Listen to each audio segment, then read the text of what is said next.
বাজারে সবজির সরবরাহ থাকলেও কমছে না দাম। ভরা মৌসুমেও 50 টাকার নিচে নেই কোনো সবজি। বিক্রেতারা বলছেন শীতের কারণে সরবরাহ কম, তাই দাম বেশি। তবে মাছ মাংসের বাজার স্থিতিশীল, আগের সপ্তাহের চেয়ে বাড়েনি দাম। অনুপিয়ালের রিপোর্ট। লিলি বিউটি সোপ, যার অ্যান্টি এজিং গুণ তারুণ্য ধরে রেখে ত্বকে করে উজ্জ্বল। তারুণ্যময় উজ্জ্বল ত্বকের জন্য রিমার্ক। শুক্রবার ছুটির দিনে বাজার করতে এসে সবজির দামে রীতিমতো ঘাম ছুটছে ক্রেতাদের।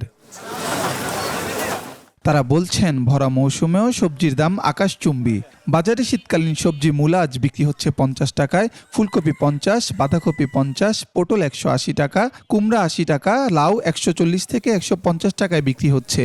আরও তো দাম বেশি, কিন্তু বাস্তবতা আরও তো বেশি না, কারণ ওখান থেকে যেটা ক্যারিং কস্ট বাদ দিলেও তো এত হওয়ার কথা না। আগের চেয়ে একটু বেশি মনে হচ্ছে সবজির দামগুলো। শীতের সিজন ছাড়া সবজির দাম হওয়ার কথা কম, সেই তুলনায় দাম।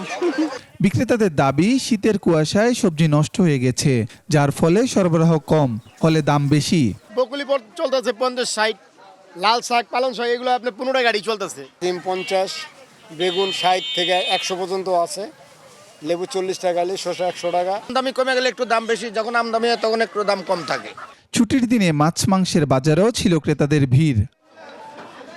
এই সপ্তাহে মাংসের দাম বাড়েনি। ক্রেতারা বলছেন মাছের দাম কিছুটা নাগালের মধ্যে রয়েছে, আর বিক্রেতারাও বলছেন বিক্রি ভালোই হচ্ছে। পাবদা মাছ 500 টাকা কেজি, সামুদ্রিক পোয়া মাছ 550 টাকা কেজি, আর লোট্টা মাছ 350 টাকা, আর তুলাডান্ডি মাছ 600 টাকা কেজি। বাজারে বেশ পরিমাণ মাছ আছে এবং দামও স্বাভাবিক পর্যায়ে লাগছে। মোটামুটি মাছ পাওয়া যায়, সাগরের মাছ পাওয়া যায়, দেশি মাছ পাওয়া যায়, মোটামুটি রিজনেবল আছে। চাল আর ডিমের দাম অপরিবর্তিত রয়েছে। অনুপ পিয়াল, 21 টেলিভিশন, ঢাকা।